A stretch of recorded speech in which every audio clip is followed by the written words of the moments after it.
So when you write in the chat, do you feel like you're going down deep into the depths of your soul to produce your comments? Or do you feel like you're rising up out of the abyss? Do you feel like you are deepening some ineffable experience that you're already holding? Have you considered putting together your YouTube comments into an oeuvre? That's what this New Yorker essay on our current Nobel Prize winner in literature evokes for me. It is titled Memory Serves. 1997. The English translation is by Tanya Leslie. Its opening is unforgettable. My father tried to kill my mother one Sunday in June, in the early afternoon. That was in the summer of 1952. Oh, that sounds good, doesn't it? That sounds like a compelling piece of writing. So she writes in depth about how much she suffered because when she was growing up in Spain, it was stigmatized to have sex outside of marriage, and it was considered shameful to get pregnant outside of marriage. Can you imagine how she suffered? And then she went and had sex without being concerned about birth control, and shockingly, she got pregnant, and then abortion was illegal in France until 1975. So she had to go around as a 23-year-old woman to try to find an illegal abortion. I mean, she got the Nobel Prize in literature as a response to the United States Supreme Court overturning Roe v. Wade, overturning a woman's automatic right to an abortion anywhere in the United States. So, 3 cheers for Ernaux. She basically just writes about herself, but so beautifully and in such a French way. When Ernaux was 11, it took her nearly 45 years to try to make sense of what this terrifying event meant to her. And by the book's end, she's still not sure that she has. Oh man, this sounds great. I gotta read this book. I have always wanted to write the sort of book that I find it impossible to talk about afterward. The sort of book that makes it impossible for me to withstand the gaze of others. Yeah, I mean, that's pretty much what drives my YouTube live streaming. I want to produce live streams that are impossible to talk about afterwards, and that make it absolutely impossible for me to withstand the gaze of other people afterwards. I mean, I just feel like that my soul and any new soul are just like commingled. We are one. We are two fine-souled people. She writes, this paradoxical wish to reveal the darkest parts of herself with such pitiless accuracy that she will be forced to fall silent once and for all is an extraordinary expression of writerly ambition. Yeah, not just writerly ambition. This is what drives me, the humble YouTube live streamer. In any case, it has still not come true. Still not come true for me either, and I'm 56. Okay.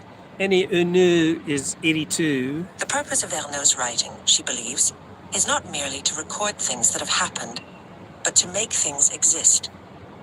Yeah, that's the same way I feel about my live streams. I'm not just here to record what's happening. I'm here to make them exist, such as this boat that's now entering from the right side of the frame as I look at my phone, moving towards the left frame. I summoned this boat. I'm making it exist. This is strong, but it is hardly the strongest thing she has to say about her work. I am a medium, she told me. I feel that I'm someone who can transmit things. Much of what Ernaux Wow. She's a medium. She's someone who can transmit things.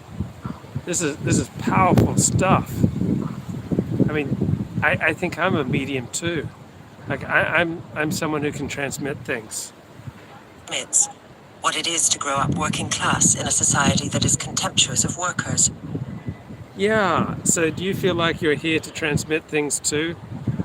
Are you ready to talk about what it's like to grow up in a cruel society that is contemptuous of workers? Like, this is a time to speak your truth. What it is to be a woman dispossessed of her body by the laws of the state. I too feel like a woman who's been dispossessed of my body by the laws of the state. I mean, do you feel like a woman right now? Do you feel like you're a woman who's been dispossessed by the state of the right to her own body? That's just what I'm feeling right now. Maybe we could feel like women together. Doesn't that sound like jolly fun? I think so. Or by the overpowering prerogatives of desire. Oh yeah. Yeah, this is open space. This is a safe space for you to share what it's like for you to be overwhelmed by desire. So when men are overwhelmed by the prerogatives of desire and they have the opportunity, they rape. So how sublime is that? I mean, she's sublimely overwhelmed by the prerogatives of her body. Like, let's hear from the men in the chat who too sublimely overwhelmed by the prerogatives of their bodies. I mean, if you feel something, then you must act on it, right? You don't want to repress your feelings. You don't want to give the state, the key to your soul, do you? Has made her a literary model, even a hero, to those who have shared similar experiences or points of view. Oh yeah, this is my hero. This is my hero, man. How wonderful to hear from someone who has suffered from the prerogatives of the body, where the body just takes over and she submits to the body's desires. I mean, this is such edgy stuff. This is amazing. What world are you in? I am in Sydney Harbour, mate. And Ernaux, she lives in France, where she had to live her life submitting to the state. Here it is pitch black and freezing. Well, we had a hailstorm about 45 minutes ago. It was very exciting. Ernaux's book, Happening, in which she describes seeking an illegal abortion as a 23-year-old student, is a feminist touchstone. Oh yeah, I just haven't read enough feminist touchstones. Boy, that sounds good. I really want to know what it was like to be a 23-year-old student in France seeking an illegal abortion after having sex without making any considerations of birth control. Boy, this sounds like great stuff. Powerful feminist theory. Adapted last year into a movie by the director Audrey Diwan. So it is now 2:48 p.m. in Sydney, Australia, and I'm here to create a safe place for you to share about what it was like to be overcome by the prerogatives of the body's desires. Let's share some of our recollections from the male point of view. Writers like Didier Eribon, Edouard Louis, and Marie and D.I. are openly indebted to Ernaux in both substance and style. Wow, I never knew that. I can't believe how indebted we are. It is now Wednesday, 2:28 p.m., Sydney, Australia. Ernaux has been asked if she is proud to have been adopted as a kind of literary godmother, or even as a spokesperson. Yeah, I too feel proud to be adopted as a live streaming godfather. Yes, I am living in the future, but I am reaching out to speak to you in the past. I am here to warn you that if you don't mend your ways, this is the type of place where you'll end up, mate. I'm speaking as the ghost of your Christmas future. Heed my words, my son. She feels that pride is the wrong word. I never wanted to write for, Ernaux told me. I write from. Yeah, that's the same experience for me. I've never wanted to live stream for. I just want to live stream from. Such a profound difference. Right? I'm not here to serve an audience beyond the audience of me. Let's talk about me. So her entire oeuvre is just writing about herself. And it's marvelous stuff. She produces feminist touchstones, guys. Still, she was moved by the joy with which readers greeted the Nobel announcement. I will never forget my joy when I learned that Annie Ernaux had won the Nobel Prize for Literature. I'll never forget where I was. I assume I was at work somewhere. Oh, such joy. Such sweet delight. She considered the prize a collective achievement. Yeah, I consider these live streams a collective achievement. Right? It's you and me having social intercourse. Am I a cannabis user? No, I loathe cannabis. Loathe cannabis. I've never tried marijuana in my life. I've never tried any illegal drug in my life. I don't drink. I loathe these things. The same things that make many people love Ernaux make many others despise her. Relentlessly personal in her art, she has, in public life, taken on the role of the écrivaine engagée, outspokenly committed to a host of left-wing political causes. Wow, who would have thought that someone outspokenly committed to a host of left-wing causes will have drawn a negative reaction from the right? This is shocking stuff, mate. Wow. Can't believe this. And while she was being appreciated in New York, accusations lobbed by her conservative detractors were flying fast in France. So sad. Ernaux was an anti-Semite. She supports the boycott, divestment, sanctions movement as a way of She's not anti-Semitic. She just believes that Jews are the one people in the world who don't deserve to have their own state. Just because she singles out Jews as the one people in the world who don't deserve their own state, that doesn't make her anti-Jewish. Does Donald Trump have a shot in 2024? Yes, he has a shot. I'd say he probably has a 50% chance of winning the Republican nomination, and then another 50% chance of winning the election. So we're outside the Crown Royal Casino on Sydney Harbour right now. Absolutely. advancing the Palestinian cause. An Islamo-fascist, she considers French antipathy to the hijab to be a means of silencing women. A Yeah, antipathy to the hijab. If you don't want women walking around in a hijab, right? If you believe that women should show their faces in public, that means that you hate women, right? But does love change for the worse in Australia depending on who is? Does life change for the worse in Australia depending on who is elected to power in the United States? Well, guess what? Life doesn't really change for the better or for the worse depending on who's elected to power in the United States for Americans, right? Life under Joe Biden is indistinguishable from life under Donald Trump unless you're a political junkie. So whoever is chosen president in the United States practically makes virtually no difference to how ordinary people live their lives, and it doesn't really make a difference to how Australians live their lives either, right? If you completely ignored politics, all right, your life would just go on. It wouldn't be crippled, right? What difference does it make to your life? Practically, yeah, but everyone's suffering from inflation right now. What first world nation is not suffering from inflation? If Donald Trump was president, we'd be suffering from inflation. Now, maybe it'd be a point lower, maybe even be 2 points lower, but it wouldn't be more than 2 points lower. So instead of suffering 8% inflation this year, we'd only be suffering 6% inflation. Her latest book, Le Jeune Homme, recounts an affair that Ernaux had in her 50s with a man some 30 years her junior. Wokiste. Oh boy, I can't wait to read that. Love reading books about 50-year-old women who who have affairs with men 30 years they do it. Yeah, the lower the better. So inflation points are small. But if people are struggling with inflation, primarily means they don't have their lives together. I think Ed Dutton was right. We're not suffering through an inflation crisis nearly as much as a dysgenic crisis. People have gotten so soft, so flabby. People have gotten how to discipline themselves to save money.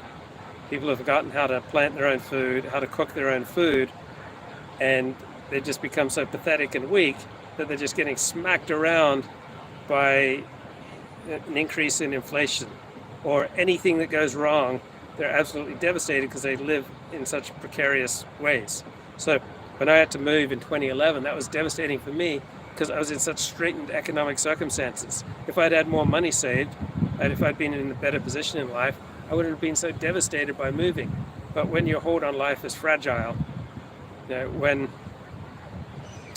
you don't have it together, then the smallest disruption can be devastating.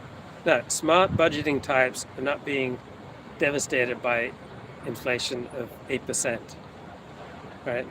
If you're being devastated by 8% inflation, there's something wrong with you. Something wrong with how you budget. Something wrong with how you save. There's something wrong with how effectively you work and earn money. Now, it definitely makes life more difficult, particularly if gasoline prices double, right? And you depend on driving 3 hours a day. So it can certainly make life more difficult. But the better shape you are, the more centered you are morally, spiritually, financially, right? The more savings you have, the more capable you are, the more friends you have, the stronger your community, then the better you're going to be able to deal with any threat. Like, what's the best way to survive inflation? Have friends and community. What's the best way to survive an earthquake? Have friends and community. What's the best way to survive a war? Have friends and community. What's the best way to survive a recession or depression? Have friends and community. What's the best way to overcome medical crisis? Have friends and community. What's the best way to overcome suffering a car accident? Have friends and community. What's the best way to survive being disabled at work? Have friends and community. What's the best way to survive the loss of your parents? To have friends and community. What's the best way to survive your computer not working? Have friends and community. What's the best way to survive the loss of a relationship? To have friends and community. What's the best way to survive a car that doesn't start? Have friends and community. What's the best way to survive losing your job? Have friends and community. Right? The best way to survive any crisis, any difficult situation, is to have friends and community and to reason socially. Right? To have people you bounce things off where they learn from you, you learn from them. We learn much better when we learn together. This is from the New Yorker. Memory serves about our latest Nobel Prize winner in literature. She got the prize because it was a reaction of the Nobel Committee to America overturning Roe The v. same Wade. things that make many people love Ernaux make many others despise her. Relentlessly personal in her art, she has, in public life, taken on the role of the écrivaine engagée, outspokenly committed to a host of left-wing political causes. And while she was being appreciated in New York, accusations lobbed by her conservative detractors were flying fast in France. Ernaux was an anti... So guess what? If you become an agent provocateur for the right or left, the other side politically is going to oppose you. For every action, there's a reaction. Semite. She supports the boycott, divestment, sanctions movement as a way of advancing the Palestinian cause. An Islamo-fascist. She considers French antipathy to the hijab to be a means of silencing women. A pedophile. Her latest book, Le Jeune Homme, recounts an affair that Ernaux had in her 50s with a man some 30 years her junior.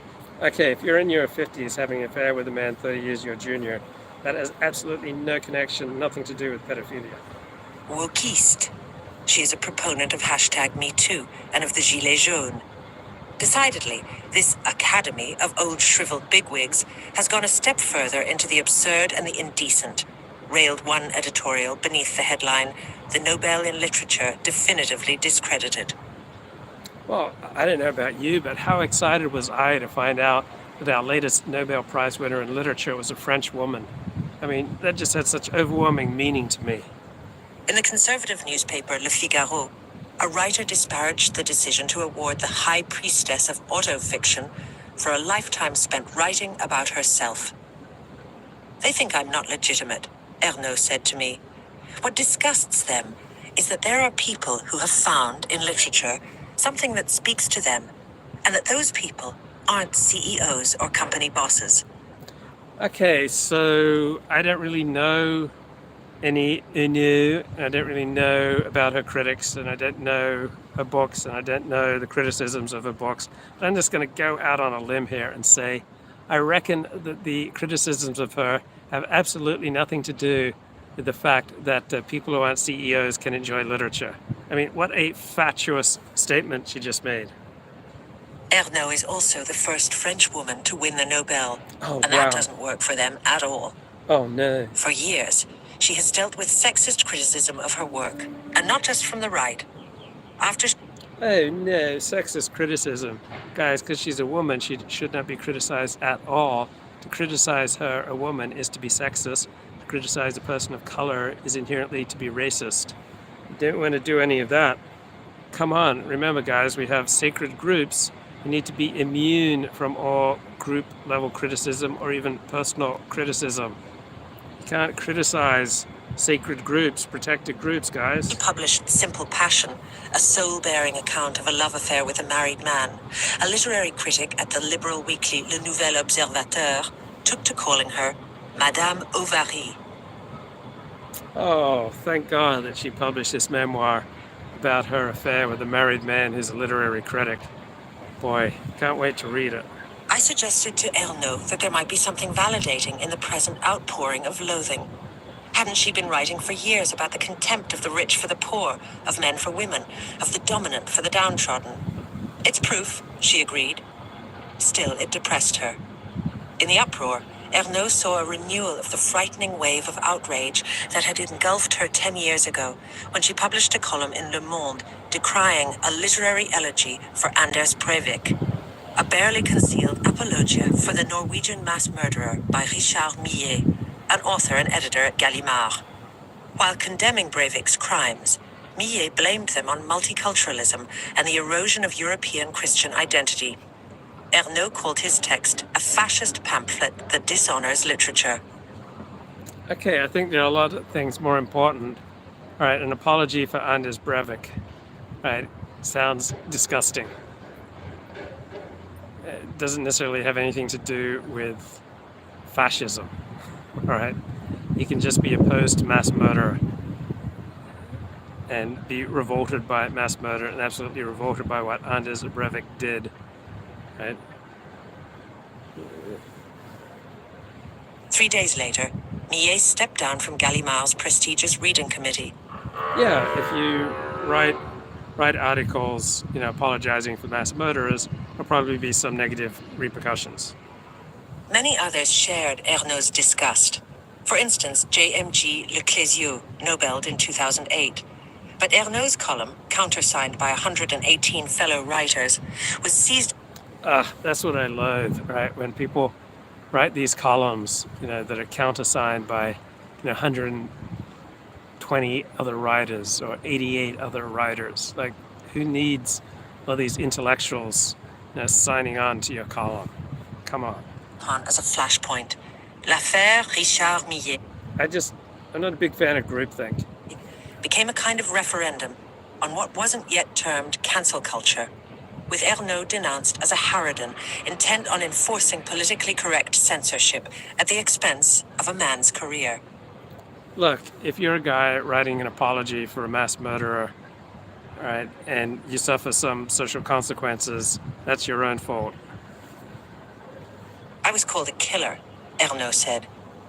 She herself felt that it was really a halali, a hunting call, with Ernaux as the chased stag.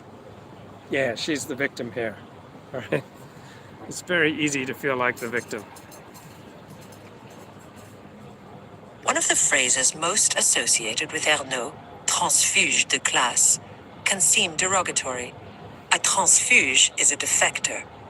But Ernaux herself uses the term, partly as an objective description of her situation as a woman who, by dint of education, rose to the middle class, and then, by force of talent, to the cultural elite.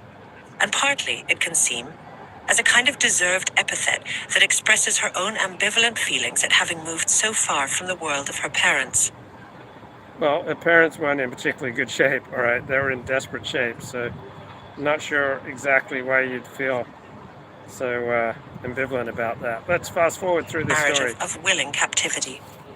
During the months of her affair with A, as she calls her lover, Ernaux bends toward him as a flower toward the sun. She stays at home when she should go out. She doesn't use the vacuum cleaner for fear of covering the phone's ring. Okay, so she's a sex and love addict. And here she is having an affair with a man that's 3 decades younger than her. And this is her in her 50s.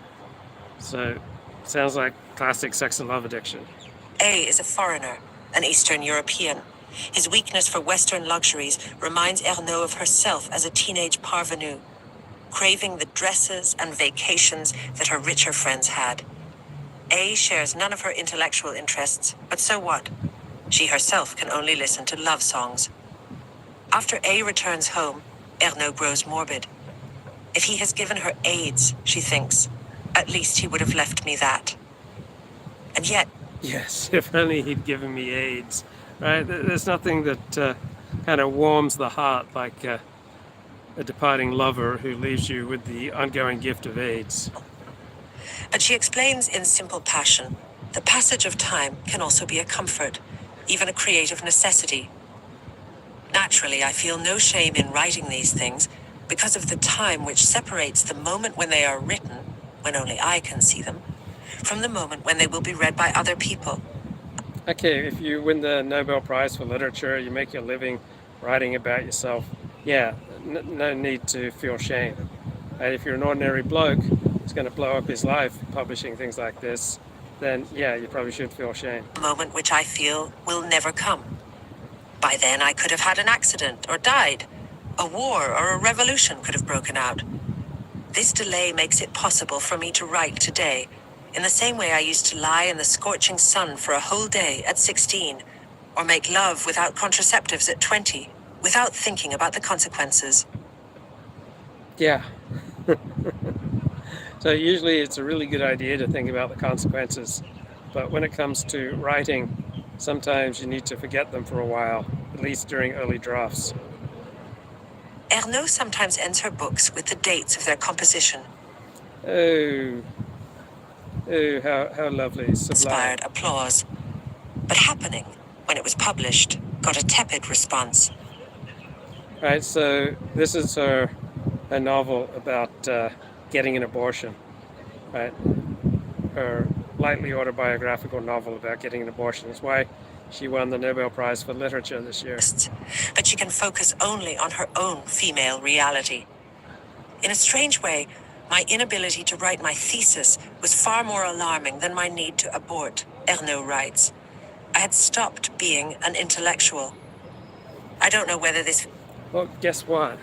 When you have a toothache, you stop being an intellectual. And if you break your leg, you'll stop being an intellectual.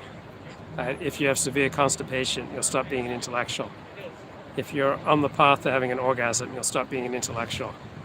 If you get exhausted working out, you'll stop being an intellectual. If you're shopping for food, you'll stop being an intellectual. Feeling is widespread. It causes indescribable pain.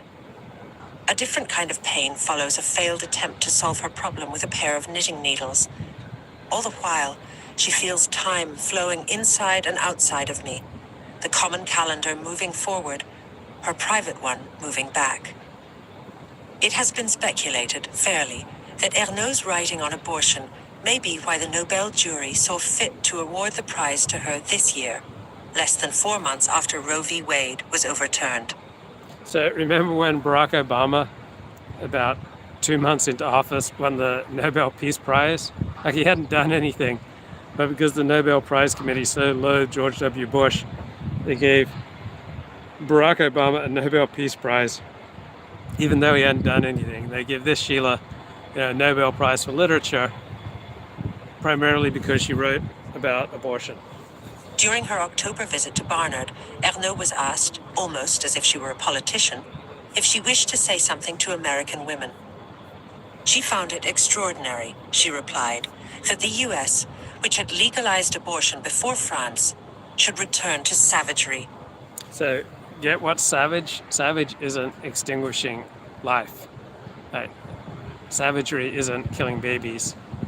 Savagery isn't murdering fetuses.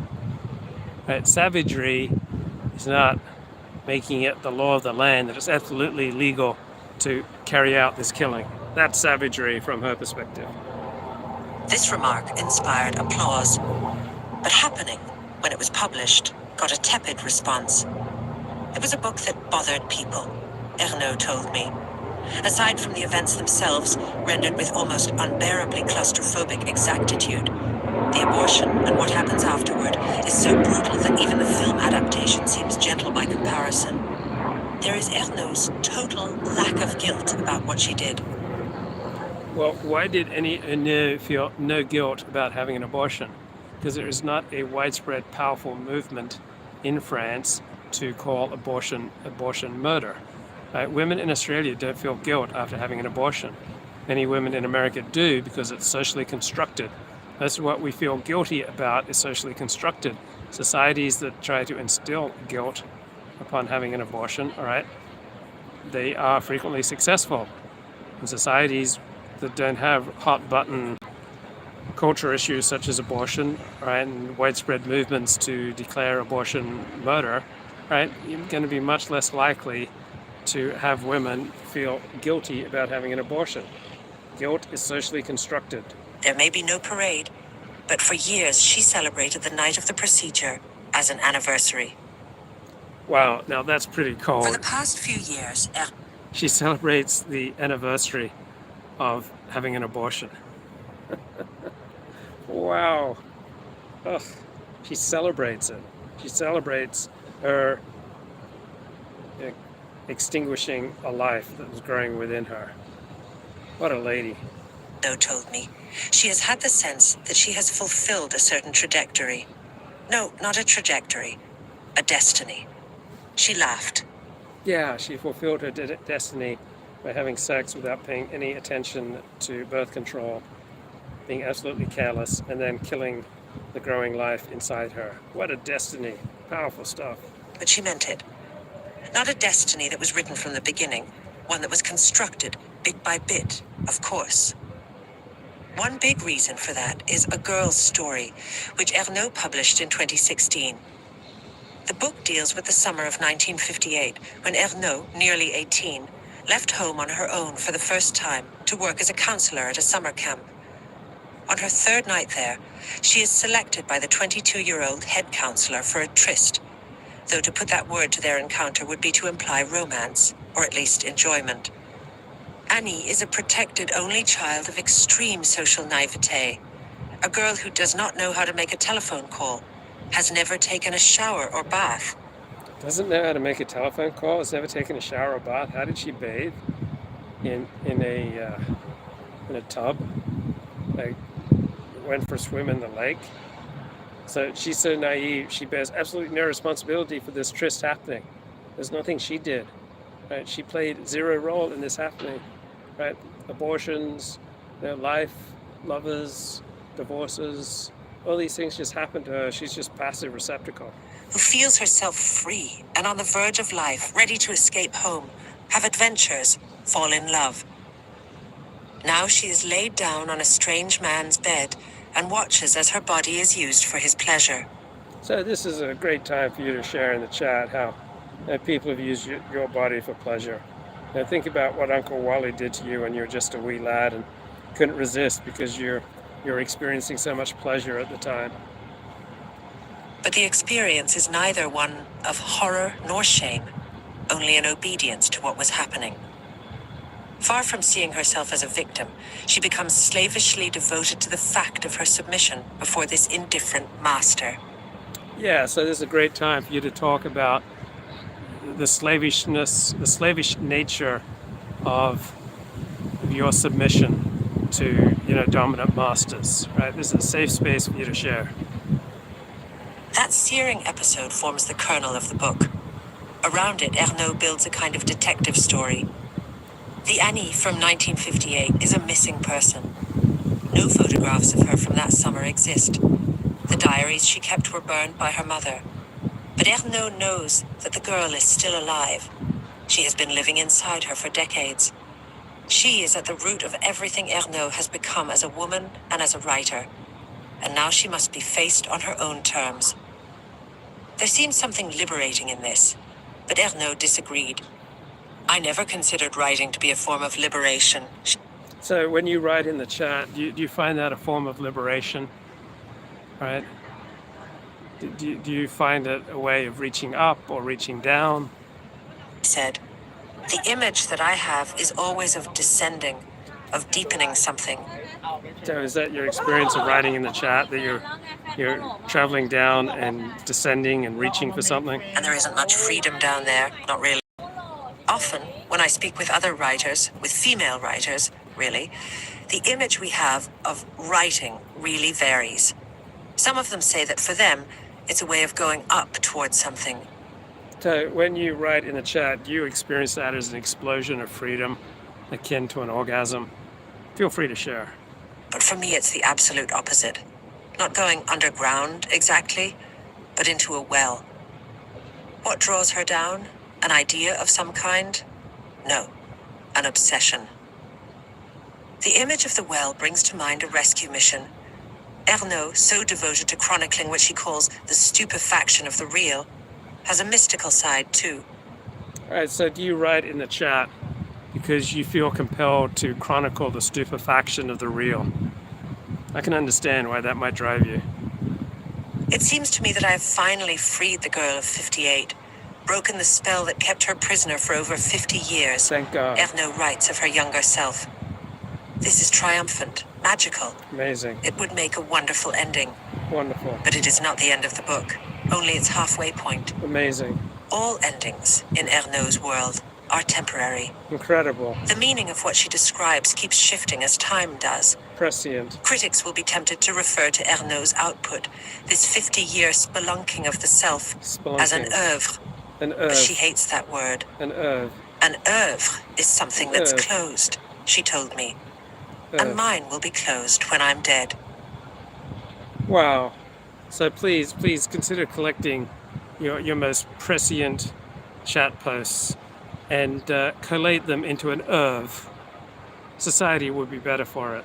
God bless.